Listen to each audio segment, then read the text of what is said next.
community got a hold of it and they were like, oh, we need more of this. Yeah. Coming up on the Melanin Money Show. We're low sugar, we're gluten-free, we're vegetarian. Most wine on the market is not vegetarian. I personally know a lot of guys that will feel insecure about dating a woman that makes more money than them or is a boss. And I think that just shows the insecurity that you have in yourself. And it turned into this, we're just going crazy fast. now. Yeah. The growth has been insane. The last 6 months have been insane. Tell us a little bit about Mom Juice and just the brand, and how did you guys get this started, and what made you want to start a wine company of all things to start? We look forward to sipping with you. Cheers.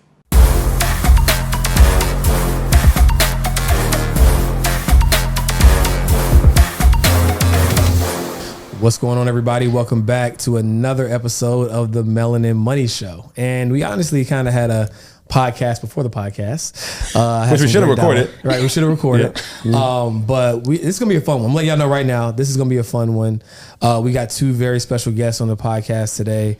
With no further ado, Macie and Kristin, how are you? We're fantastic. Fabulous. Just ripping and running. Chicago in the springtime, you know. Chicago in the springtime. Isn't it summer technically? Summertime shots? I mean, Chicago according to the weather, it's not. Yeah. Today we had a good day. Yesterday was it was abysmal. Yeah. Yeah, so we got a lot to talk about today. So Macie, you're technically on maternity leave? Technically? Yeah, this is me on maternity leave in Chicago, away from my 2-month-old baby, doing a podcast with y'all. And we started our morning at 8 a.m. Our first meeting was at 8 a.m. On a Friday. With distributors. On a Friday. Pitching. On a Friday, yeah. Pitching. With distributors. Yeah. Okay. The life of a boss. Yeah. So let's get into the story of how this all came about, right? Like, 'cause I know some of our listeners may or may not know who you guys are. You will, but may not know who they are now. Tell us a little bit about Mom Juice and just the brand, and how did you guys get this started, and what made you want to start a wine company of all things to start? Yeah, so I have been involved in liquor for a long time. Like back when I was living in Charlotte, I lived there for 6 years. And I was an event planner, as you know. And I started getting these clients like Tito's, because Tito's wasn't in Charlotte 6 years ago, right? Like they were just launching and they needed a way to get into different restaurants and venues. And liquor laws in North Carolina are tight. It's hard to do anything. So they partnered with me. I partnered with different influencers and would throw events at the location and bring a charity on. So that way they could get into the space legally, get people interested in their product, and then the space would be like, oh, we'll carry this. So my background came in from that type of marketing. And then when I moved to Denver, I started working at Sling TV, Dish Network, getting just more marketing chops behind me and like honestly operational chops and like how to run a company. And I had this idea, but I started doing all the research. Like I put together a full scale expense report, budget, and try to create some projections behind how a wine company could work. And I got hella nervous and said, never mind. At least you did that, because most people just started. I want to start a business. They just go into it. They go into it, and I'm like, that's expensive. That's crazy. And then I got a call actually from a girlfriend who's in PR, and she was like, I don't know why, but something told me to call you. 2 of my friends want to start a wine company. I gave them your number. Don't do what you want with it. And it ended up being The Guilty Grape. Right. So I helped them launch a couple of years ago. 2 Black twin sisters, lovely people. And it went crazy. Like they were on the Ellen show. We got them on Cosmo. It was insane. And I was like, okay, I could do this. And then everyone looked around and was like, girl, what are you so scared of? You literally helped somebody. Yeah. I literally did it. You literally I've literally done it. You did it already once. She has helped so many people grow their shit. It's ridiculous. It's very true. Yeah. And so as I'm looking at these projections, and I'm like, I need money, and I don't even know how to begin doing this. So I remembered meeting Macie. And we met through like a blind business lunch. A girlfriend, Joy and Aria, was like, you should hang out. I don't know why, but you should do something together. And there's nothing to do at the time, but Macie, as soon as you meet her, her personality is just like off the chain. Like you can't forget her. And I was like, oh, she's had a startup and she sold that startup. She knows how to do this. So I called her to consult. So I paid her a few times, and then she came and decided to be crazy. I like that, because most people would hit her up and, hey, can I pick your brain on something really quickly? You decided to pay her for her information, which is huge. We talked about this on our podcast yesterday. Like if somebody knows how to do something, just pay them to teach you how to do it. Yeah. We go to college to pay professors who haven't done what they teaching us how to do. Big but we're facts. scared to pay somebody who's done it. So I think that's a lesson right there in itself. And she definitely gave me a friend discount, if we're just gonna be honest about it. But I did approach her and say, how much would you charge to speak to me for an hour? And we just kept going. And then she decided to become crazy.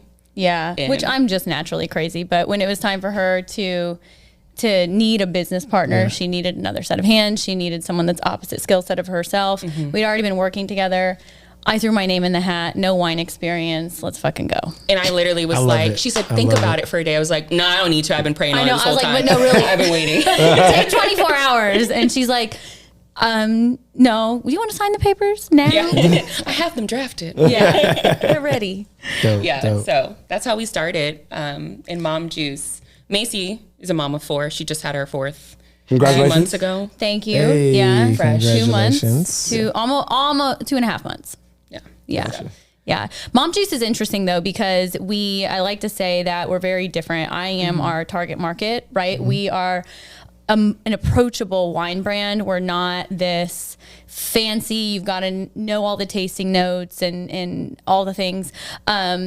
I like good wine. I like clean wine. I like to know if it's good and white or if it's red, right? It could all be so simple. It doesn't have to be super snobby and like, you know how they do the little. Yeah, exactly. So Kristin can twirl and swirl. Yeah. Twirl and swirl. Twirl and Tasting swirl. notes and all the things. We're very opposite. She's got a great sophisticated palate.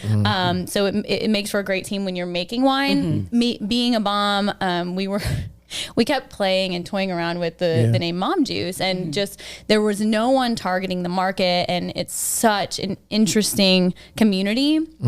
We launched our first varietal, Mom Juice Pinot Grigio. The mom community got a hold of it, and they were like, oh, we need more of this. Yeah. Absolutely. And it turned into this now wildly, crazily spreading. We're just going so crazy fast. now. Yeah. The growth has been insane. The last 6 months have been insane. But mind you, the company will be 3 years old in August. So a lot of work. A lot of groundwork at first, but now you're reaping the fruits of your labor. Yeah. Yes. It's crazy because when you say groundwork, right? People always ask, how old is your company? And we always tell them the age of when we launched our first product, because that's what people see. But how much groundwork were we doing prior? So I always go off the LLC date, knowing that there was probably 6 to 8 months before that. Right. But the LLC date was August 13th, 2020. However, we actually started in January. Yeah. You started before that because you built somebody else's company already. Well, there's that too. Yes. So, no, it's been a hot minute. And also just learning the process of how to do it. Not the actual doing part, the literal research that goes into going into such a regulated industry. Yeah, it's insane. Let's talk about that, because we see all like on TV with like The Rock, Kevin Hart, everybody starting their own liquor companies, and then we look up a year later, now it has $1 billion valuation, right? And everybody's like, oh, I'm gonna start my own liquor. And it's like, oh, wait a second. So like, can you let us know like what's the process of starting either a wine company or a liquor company? Because I'm sure there's licensing, there's Well, first off, you needed 8 lawyers, basically. Not kidding. I'm joking, but we actually have 5, so there's that. Okay. Liquor is interesting. Liquor is more regulated than wine and beer, so you have some extra hoops to jump through, right? However, liquor is capital intensive while you're actually distilling it. But once you have that process down, you're gone. There's no harvest happening. You're not trying to wait for grapes to grow, right? So you have that under your, on your side. However, the reason celebrities are doing it is because distribution is the hardest part. Yeah, they don't do anything. They're just the face of it. If they throw their face on something, every distributor will pick it up. Every retailer is going to pick it up because my favorite example, Ryan Reynolds, Aviation Gin. Also, Media Master. That man... Oh yeah, he's absolutely done, absolutely. right? So he put his face on it. He got into all the locations immediately. I think they just sold for $700 million or $1 billion. I can't remember. And it really comes down to the machine was already there for him. He just inputted his self. Yeah. That does not exist for anyone else. It's not a thing. And the amount of equity you'll give up in your company for a celebrity or a giant influencer, you know, I mean, really do your homework there, because if you have the capital and you have the grit, then I suggest waiting until you have enough traction to negotiate a better deal, because you really don't know how much that celebrity or that influencer can pull in any particular market, and what are your laws going to be in that market, right? Is it even aligning with what you can afford and where you can distribute and all of those things? And honestly, if you're going to do the whole raising capital thing, I don't think you should launch the product first in beverage. I think you should raise a pre-seed round or raise the money, whatever you need to start first, then launch the product, because then you have completely different benchmarks you have to hit to even get into distribution, because now you're fighting an uphill battle. But all that to say, the money it takes for licensing is insane, especially if you want to actually have more margin, because you can give up a lot of margin, be a brand, and launch way quicker. But if you want to make the wine, we did this so we could retain margin after doing other people's projects, right? Like some people are taking away 8% margin. The average in the industry is 21%. Ours is 34%. Gotcha. Profit margin from top line revenue. Yes. Okay. 34%, that's really good. Thank you. That's Fight for it every day. we work for that every day. I'll fight for it every day. And don't Fight get for me my wrong, life. there are some products that are lower, but the price point's lower as well. So the volume's higher, right? Got you. Now, you know, and I don't believe this, but I know a lot of people do. When you think about getting into the wine or spirits industry, like inherently it seems like there's like a lot of competition, right? It's like, well, why would I do this when I'm competing against like these celebrity brands and things of that nature? What do you feel like has kind of kept you guys in the game? Like, what is your unique value proposition when you think about all of the wines that are on the market right now? Other than praying hard? Okay, no, you know the answer to No, this I do, one. but that's part of it. right. Hey, God first. God did. God did it. God don't play about us, I will say. We're low sugar, one, especially as we all, hopefully as a country, we're moving into this space of wellness and health first. We have to remember that sugar definitely makes alcohol, right? Like that's part of it. But adding more sugar on top of it to make it sweeter, it's just poisoning the body, right? So like the lower sugar we can produce, that's what we do. 2, we're gluten-free, we're vegetarian. Most wine on the market is not vegetarian.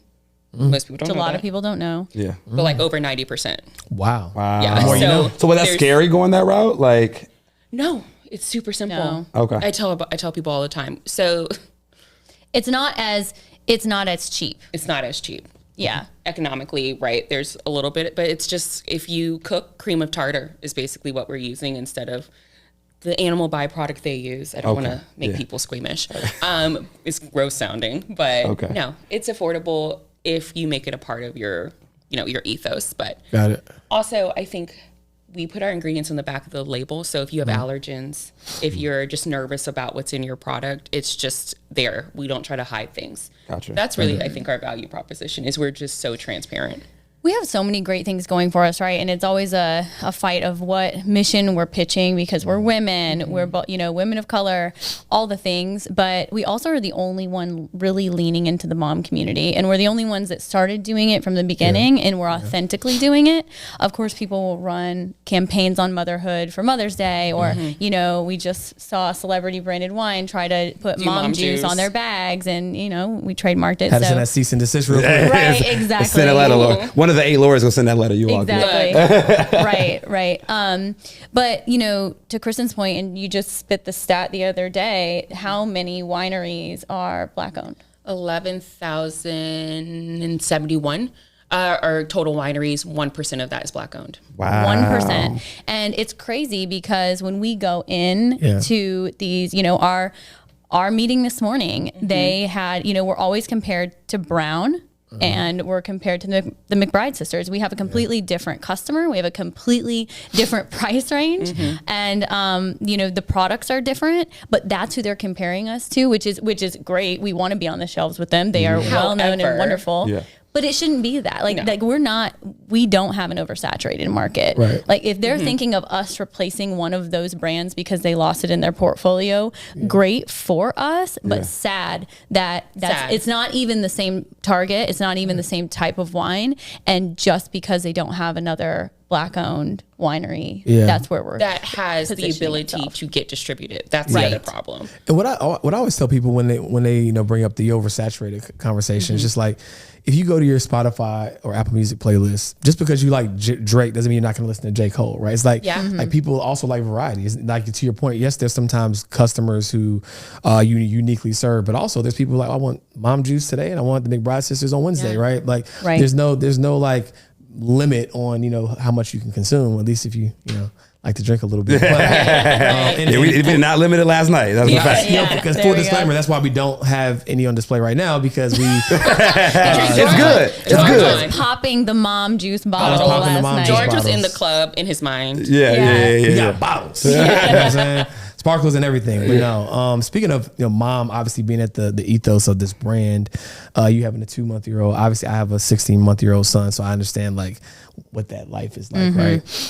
Typically, we see the vantage point of the man who's like always like, going and hustling, going to get it.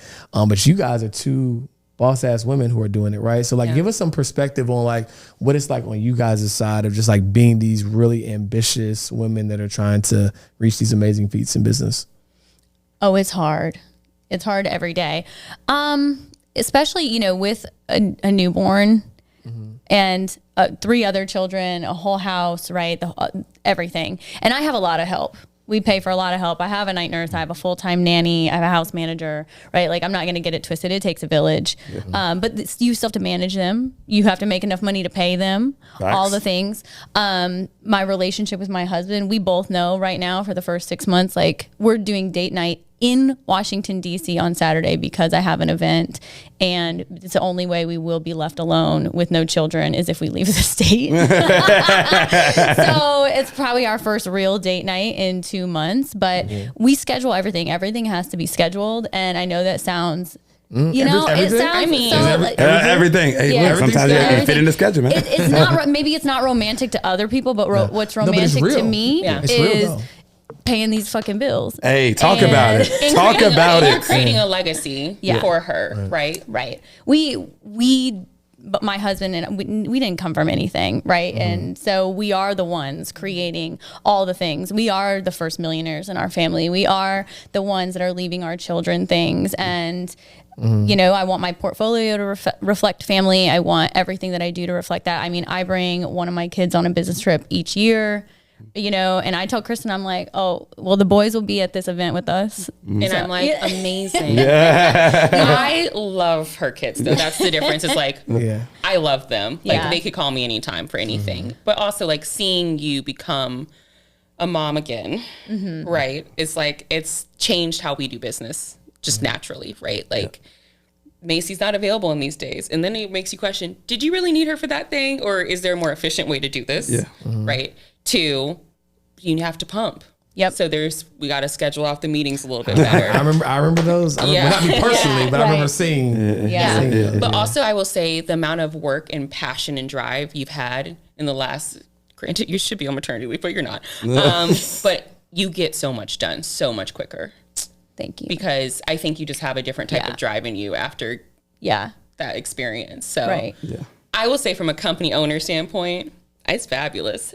I know people don't like it. I know people don't like to pay for maternity leave. They don't like to pay for having someone fill in. But I think our team, mostly being women, has just figured out how to make it happen because we want that for all of them. I think like women, especially like mother business owners, are like superheroes because like literally like all my friends I know who are mothers and are in business are crushing it.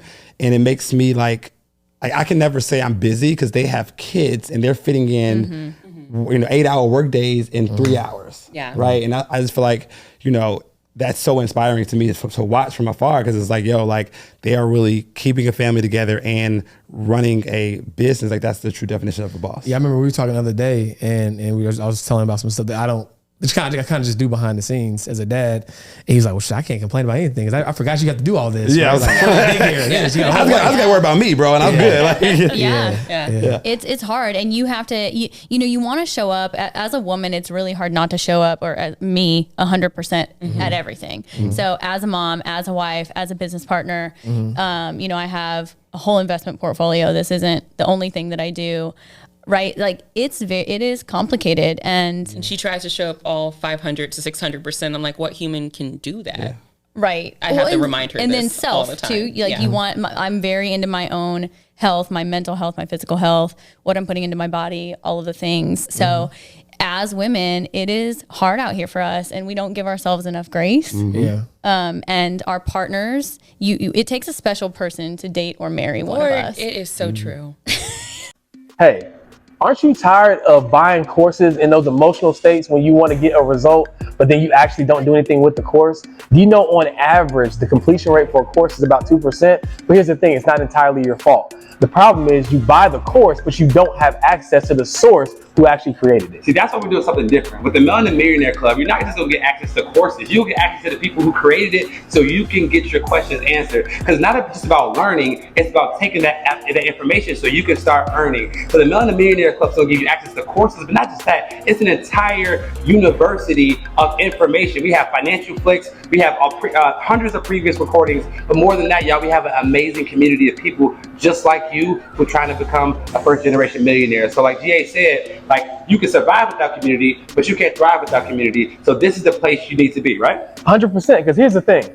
If it was just about information, we'd all be billionaires with six packs. So that's why every single Monday, we're going to set the tone for your week with Melanin Millionaire Mondays, where our entire community is going to meet up. The energy is going to be high. We're going to set the intention for what we're going to execute on so we can move the needle forward, and Carter and I and the rest of our team can keep you accountable. So that's enough information. You see the rest in the club. All you got to do, click the link below, sign up, and start your journey to your first millionaire year. Let's get it. Let's go.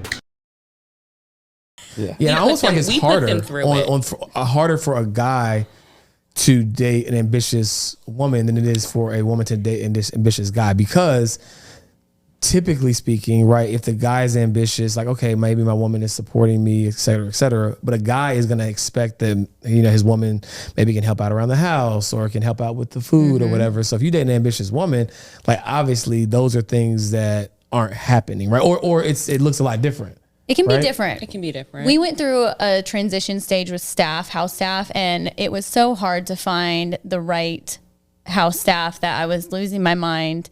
And my husband's like, well, maybe we could do it without them. And I was like, do you want me as a stay-at-home mom? Mentally, like, I don't think anyone wants me at home like that. Like, I would be a mess. Yeah. No, everyone would be like, you are the commanding officer, and they are. That would not be. Honestly, though, I do think it takes a special type of man, like from a mindset perspective. One, like the inner peace they have to know that, like, you won't just be available all the time, right? Like we literally put on the calendar when we're going to take a walk together, because if not, it won't happen. Because if it's not on my calendar, I could let the whole day go by and be like, I really miss that person. Why didn't I spend time with that person today? Everyone thinks they want a bad bitch until they got a bad bitch. And it's Talk about it. I don't even think we're allowed to maintain, like, everyone's like, ooh, she looks expensive. Like, well, we maintenance ourselves. That's the difference. Yeah, right. Like that, I'm not allowed to maintain in that way, but I do have opinions. I'm going to show up as myself every single time. And you have a lot of personality. Oh yeah, I'm needy as fuck.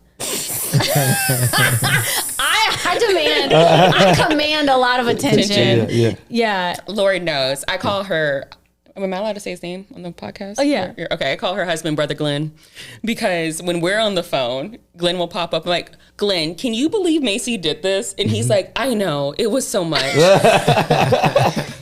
I went to their wedding, by the way. It was a complete vibe in Miami. I was a great time. It was a vibe. If the wedding's anything like her ring, if the wedding's anything like her ring, I'm sure it was a great time. I'm sure it was a great time. It was an amazing time.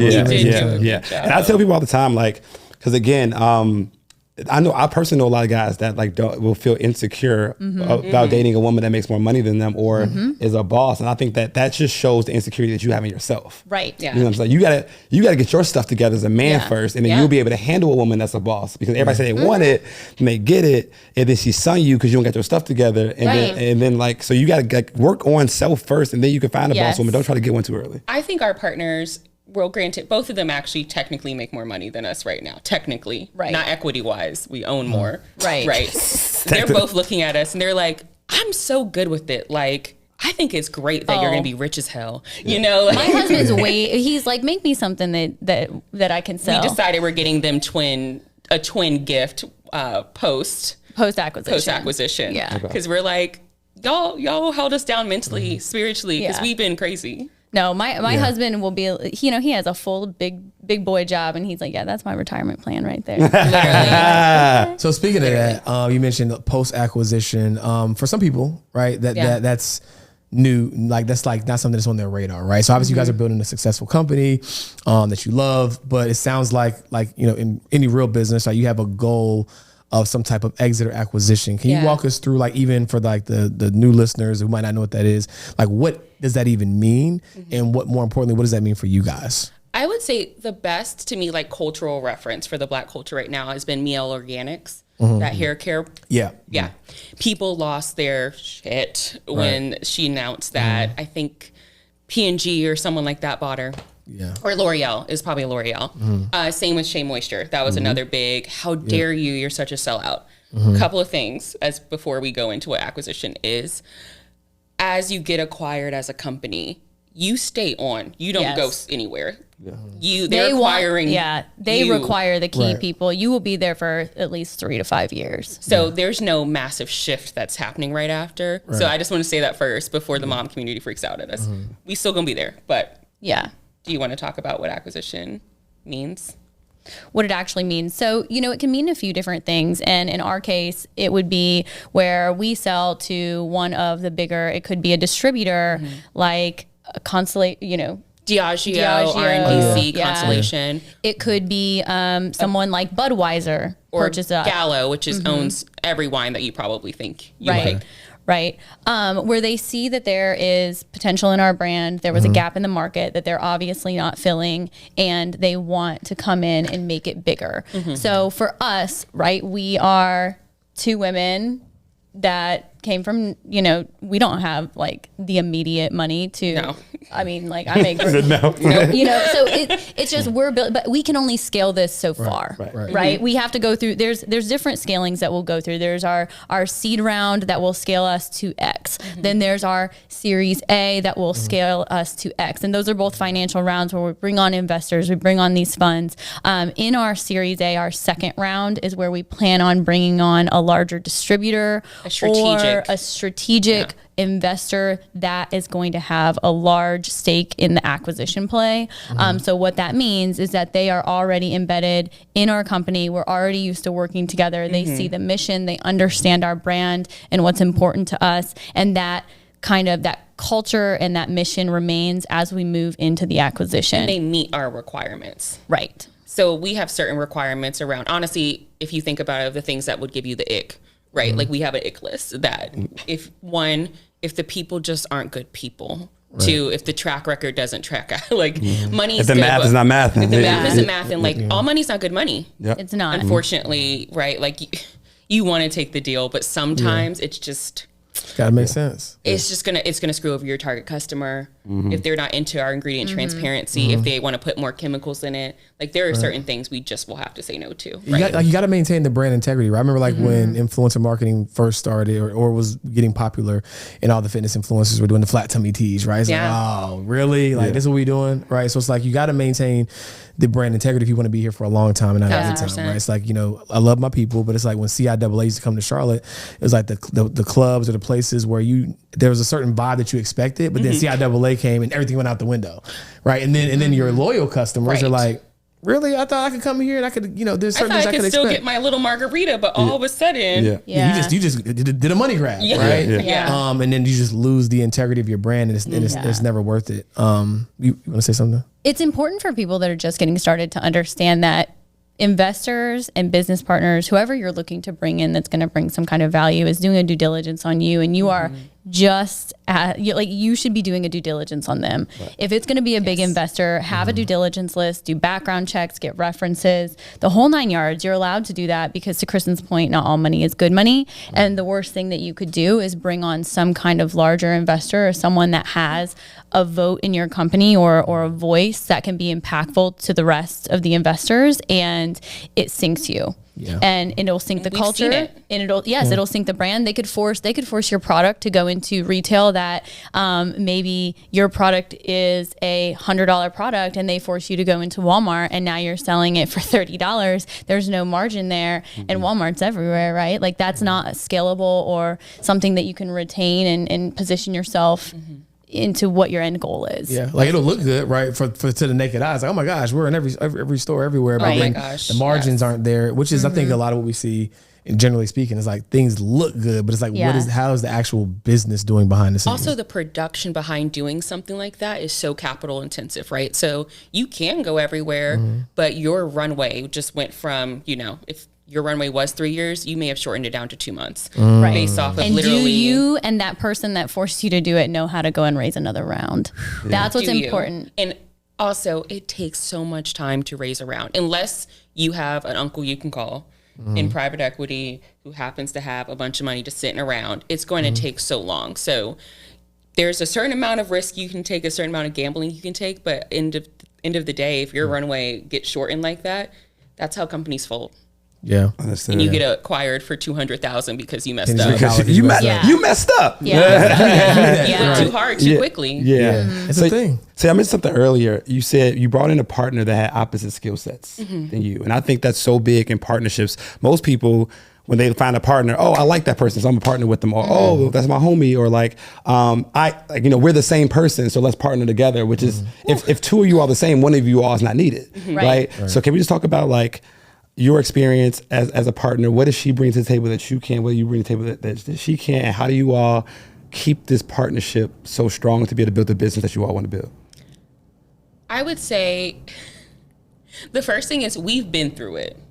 Oh yeah, you're gonna go. It's a relationship. Like you're actually married, and you should understand in a marriage should be forever. I mean, I've also been divorced, so I'm not saying don't get divorced if you're not married. But it should be forever. And the goal there in forever is that you're not always going to agree with the other person. So I think the biggest thing is, do you know how to fight? And do you know how to resolve the fight? And how fast and are you willing to do it? How quickly are you willing to do it?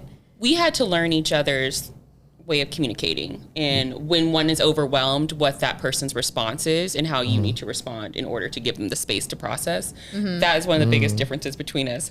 I take time. She likes to hammer it out immediately. Yeah, I can tell by her personality. I'm ready. And I am very introspective, so I'm always checking to see, am I actually offended, or do I just feel like I should be before I go into something? Well, that's the thing, right? Like, is this an ego or do I feel it? And you're like, no, we fighting. Happening right now. We're gonna figure this out. And it comes from a different place of we're not losing this because we can't talk about it, which is great. So I would say skill set difference.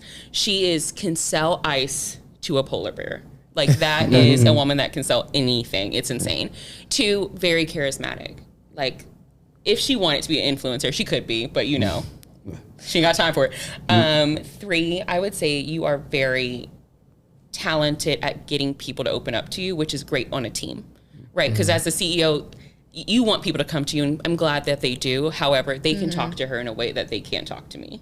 There's a lot less fear behind it because she may be the CSO and she obviously has a lot of power and ownership. However, it's a different angle, and we needed that on the team. The culture piece of the team was really important to me. I think I hold a lot of the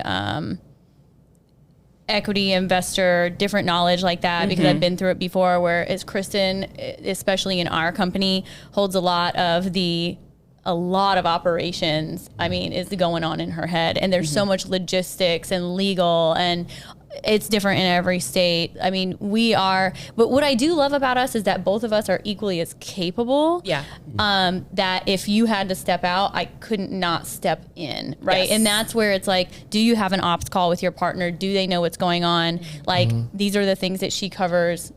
Give me a high level update. But we also very much care about each other. So we have a limit to how hard we will fight for something. and one of us will decide, okay, I'm going to compromise on this, because at the end of the day, if this is not where I'm going to, the hill I'm going to die on, and I'm not willing to compromise our partnership over this thing. Right. But understand that if you're just starting, understand your own skill sets. Write those down, understand them, understand what Take a test. Yeah, take it. We still take tests. We still take tests. I'm like, ooh, I took this skill set changed. test. Yeah. I'm like, I'm Elon Musk today. Who are you? Right. So understand your own skill sets and understand where you want to take that within yourself. Right. Do you want to be the CEO? Do you want your company to outgrow you so you can hire a CEO that's more, experienced? Understand yourself first, and then find someone that's opposite, but also someone that you can care about, that you could, because there's days that we don't like each other. Girl, I mean, I love you always. Yeah. But if, like, I tell me and George talk about it all the time, if you ain't fought with your friend, they ain't really your friend. Period. Yes, Right. Yes. Like if you haven't had to have a tough conversation about something, like it's like, Yeah. is it real? You know what I mean? Yeah. That personality test, you got Elon Musk, I got Steve Jobs. If that doesn't perfectly explain how different we are, right? Like, can you really see Steve and Elon working together? Actually, you can, if they have their own lane. Yeah. And what's interesting about y'all's dynamic, at least from the outside looking in, is that with you being having a lot of ops focus and being the CEO, it's almost like, have you heard of like the visionary integrator concept, right? So it's interesting. It's almost like, it sounds like you have some integrator, right, in you as a CEO, right? Which is, I think, is an interesting dynamic, and I find it interesting because now, as I'm stepping more into like the CEO seat, like I find that's necessary, right? You have to have, like, you can't just always live in the clouds, right? You have to be like, okay, well, cool, this is cool, but like operationally, like, how are we going to execute on this at a high level? So I thought that was interesting, because you think that being a CEO, you can just like live in the clouds all day, but you can't. And the funny thing is, I have the opposite problem of doing what you do really well, which is being out there and like brand voice and being honestly in the streets, like talking about what you love. Because I'm such an operator sometimes that she has to call me like, no, you're going. I'm like, okay, you're right. I'll go. Yeah, we'll be there. And that's the push and pull, right? Like, because I think you two probably have more similar charismatic ideas where like, I'm a good time. It's just, I'm over here like, but if we adjusted this, we could get 2% more margin. I love it. We need both. We need both. One thing y'all talked about was the equity, right? He's like your husband's obviously technically make more money than y'all, but you have this business that you have the equity in, and when it's a successful exit or acquisition, it's gonna be a big payday. Y'all gonna take us to lunch and everybody dinner. Now we gonna make a dinner. Some bottles. We won't have to pay George as the bottle girl that day. We'll get someone else. Honestly, I love it. Or we should. George can up his cost now. I love it. And it reminded me how important like equity is to you guys, and making sure that women and people of color like have an opportunity to not be left out of the conversation when it comes to building wealth. And so I think it's a perfect segue to talk about the current campaign that you guys have, and you want to share a little bit about that and what that's all about? Yeah. This has been Macie's labor of love. Literally, while you were in labor, I think we were figuring out how to love like a literal. Literally, she stopped texting me, and I was like, "Oh, she's in labor. Okay." No, her and our assistant were like, "Have you heard from her?" And then we texted Glenn. She was in labor. They're like, "This isn't normal," and I was in labor. It was great though. So basically, we have two pathways of investing in our company, right? So we're currently raising on a safe note, which is the most. Currently, I think the most common way that startups are raising right now. It's the most common, and I think it's the most friendly to investors and to the company. Yeah. So we're raising on a safe note. So there's a couple things. If you ever watch Shark Tank, you always hear talking about what's your valuation? What's your valuation? And first thing is we did have a lawyer help us out with this. Someone who is a startup attorney who's seen deal flow, who knows what something's worth. Right. So we're raising on our safe note. We have an $8 million pre-money valuation. So that's currently right now, we're worth $8 million. When we finish raising, because you're adding in the extra raise money, we'll be worth $10 million. Which is a pre-money valuation. Gotcha. So that gives you an idea of, okay, if nothing else happens, this is how much it's worth. But obviously, we'll be growing the company to up the valuation as we continue to scale. So currently we have where like if you're an angel investor, you're a VC, we're pitching constantly, right? Of like, great, let's do that. It's a larger check size, right? A larger but attainable, right? $25,000 is the minimum if you want to come in as an angel investor, if you're accredited or you're a VC or a family office. And that's going to get you your own line item on our cap table, right? You want to talk about what a cap table is, though? Right. So when you have a company that you're raising on and whatnot, that you're giving out equity, even sweat equity. If you're not raising and you're just giving sweat equity to your team, you will have a cap table, and it's where everyone is divided out on exactly what shares they have and when things vest. And that's a whole, God, I could go into this forever. Wow. That's like my, that that's Jay-Z my jam. lyric, he said, this cap table, not, and God's Yes. Got There it. you go. Took me way too long to get that. Okay, understood. I'm going to listen to that song and appreciate that line a little bit more. It's okay. Okay. Cap table, he's boy, on we the, live. It is. Yes. Yeah. Yes. Wow. Okay. So that will get you your own individual line item on the cap table. And what's cool about that is now you're your own individual. If there are things we need to vote on, or, we go to the investment board and talk about specific things, like you're your own person being represented. Then we have our crowdfunding campaign. And what's cool about this is we had a lot of unaccredited people, especially us being in the mom community, that are like, I'm a boss ass mom and I want to do more than just drink this wine, And so crowdfunding is interesting. You can go in unaccredited and you can invest a minimum of $100 into a company. With startup investing, you do still want to do your due diligence. I always advise everyone not to invest anything that they can't afford to lose in your investment portfolio. Your startups are you're playing poker. Yeah. Right. That's a risk bucket of your that's portfolio. your risk bucket. Risk, but highest reward. Highest reward. So a 10x should be your minimum of what you would expect if you see it flip.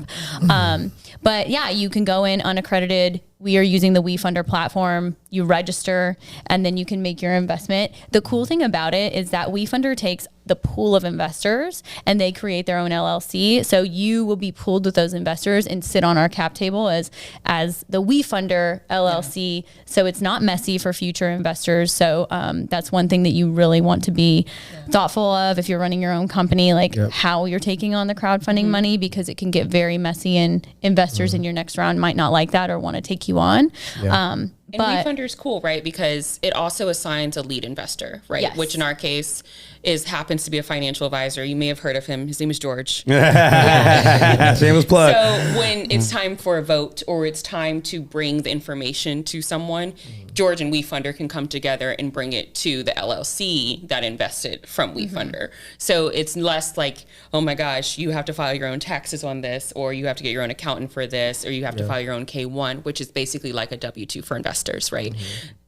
WeFunder will take care of that for you. And when we go into another fundraising round or we get acquired, they take care of that legal backfall and you get your payout. So it's nice. And I think the big thing to note here, guys, is that like these types of opportunities, if you don't have the relationship, like Macie, how long we've known each other? Like 10 years. 10 years. It's crazy. Like 2013. It's wild. And like we have a relationship, right? And then I know Kristin. I've known Kristin for a very long time. Like 8 or 9. I mean, it's still pretty good. Right? And as a result of that, right, when these types of things happen, it's just a text message or it's a phone call. But because of crowdfunding platforms right now, it makes it accessible to everyone. So like we are making it official that the Melanin Millionaires Club will have access to be able to invest in this. They're going to come in and do a due diligence class.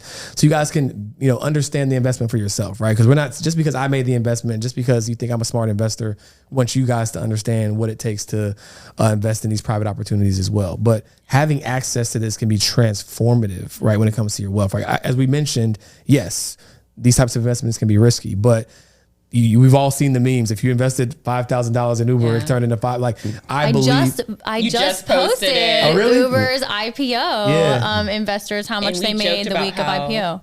Gary Vee is always saying, I wish I would had have invested. And this gives it's you the an one opportunity. regret I have. Don't be that person. 100%. don't be that. I love the camera. That's like, not don't you. be that person. Don't be that person. Yeah. And the thing too, I always get to, like, I want to just dispel this as well. People be like, well, if I invest, you can invest as little as 100 or 1,000 or whatever that you decide. Does a pizza taste any less flavorful if you only have one slice? Right? No. It's still going to be an amazing, you just have your one slice, right? And so it's like, don't get caught up on like, oh, I don't have 10,000 or 20,000, right? Like this can be your entry point to something that you historically never had access to. And can be kind of get your feet wet into investing. Right? And this is a new law that just got passed. Recently. This certain barrier to entry literally just under the Obama administration, right? Oh, well, yes. So he passed it, and then I think it just came into effect in January or March. Yeah. Like the different levels of, you used to still have to be making a certain amount of money to invest Right. into crowdfunding. They just got rid of that to open it up. Yep. Also, I would say I'm no investment professional, disclaimer. But I think it's important to invest in things you believe in and you understand, right? Yep. So like the S&P 500, you may not get that, right? But if you love wine and you know how to evaluate if a product makes sense to you, is it good? Do you think it will work? It's a great step. 100%. And I love the notion of being able to invest in something that you're consuming. Yeah. Right? Like I love when I go buy another iPhone because I own a lot of Apple. So like I might use the money from my Apple holdings to actually pay for the iPhone. Yep. Which is why I got some stock in Target, because I want to feel like I've like when you walk in there, like you a boss. Y'all work for me. Like, y'all work for me. If you know this, I'm an owner. Open up, hey, man, I got somewhere to be. $10 of Target stock. I'm an owner. I got somewhere to be. But I love what you all are doing, because you are not just giving moms an amazing wine to taste. They can now take this and say, hey, I want to be an investor in this company, right? So they can buy a bottle of wine, they can invest in the company as well, and they can really feel like they're part of a bigger mission. And they are. And they are. Not just We moms, need like them. people of color who believe they have this mission. This is part of their ethos, and they want more generational wealth, more equity in the world, right? To people who are health conscious. 3, wine consumers in general. Obviously, mom juice is amazing, but being an investor, you don't have to be a mom. You just have to be someone who believes in it and believes in the mission. So. And I'm a believer. So guys, for those in the Melanin Millionaires Club community, you guys will have first access to review this particular opportunity. We're super excited to share it with you. And if you're not in the community, melaninmoney.com/join to get into the community. Big facts. There we go. Now, granted, the links and all that stuff will be in the show notes. Even if you're not in the community, you can explore the opportunity. But if you want a full due diligence class and overview, highly recommend joining the club to be able to tap in. We're excited. We're popping bottles. We're having a good time. Everybody loves popping bottles, man. I don't think he just care about the drink. He just wants to pop the bottle. He just wants to pop the bottle. He just wants to. When When we come out with a sparkling, George, you'll be the first one. Okay. But all jokes aside, I'm incredibly proud of you two to see the growth and the evolution, what you guys are building, the grit, the resiliency. I just think it's amazing. I think a representation at its highest level to show what it's look like to be a boss, a mom, a CEO, and build something spectacular. We're just honored to have you on the show and honored to be a part of this evolution. So let's keep rocking out. Now, when we end our show, we typically ask a question because we want to make sure that we have give our audience an understanding of what it means to be a melanin millionaire, right? So like for us, our mission is to help 100,000 people of color achieve their first 1 million in net worth so that we can decrease the wealth gap by $100 billion in the next decade. And so when you hear the term melanin millionaire, what does becoming or being a melanin millionaire mean to you? I think this always comes back to my why. My why is literally this, right? I one day will have 3 kids, right? And I don't want there to be any doubt in their mind that they can do something. And not just access to people to make it happen, access to capital to make it happen, but also access to someone they can talk to that they can go to for advice, right? I want that to be both of us. I want that to be our friends. I want them to have our own community that we're creating to be accessible. So I just want to eliminate the fear. That's my goal. I love it. Personally, as an entrepreneur, I love the access and the education that you guys are offering. I know that when I started my first company and I was fundraising and I had no idea what the terminology meant or, how to understand a cap table or a term sheet and all of these things, it was hard for me to find these resources and these classes to learn. And I most of the time had to go into rooms and lie and say I was an investor to get the knowledge, right? And then start to talk the talk. And that's what I did to gain all of this. And so just the education and what you're giving to young entrepreneurs so that they can go out and they can do it faster than it took me, right? I mean, that's incredible. It comes down to access. 100% comes down to access. Well, again, thank you guys for coming on the show. It was amazing. It was fun. And make sure you guys tap into this crowdfunding campaign because, again, you don't want to be left on the sidelines and you don't want to be the meme, right? Wishing that, the worst meme, the guy who sold his Apple's ownership, the other owner. Oh my gosh, I feel so bad for him. Poor guy. Yeah. Anyways, you don't want to be Don't him. be him. Don't be him. Don't be him. All right. Thanks, guys. Till next time. Peace.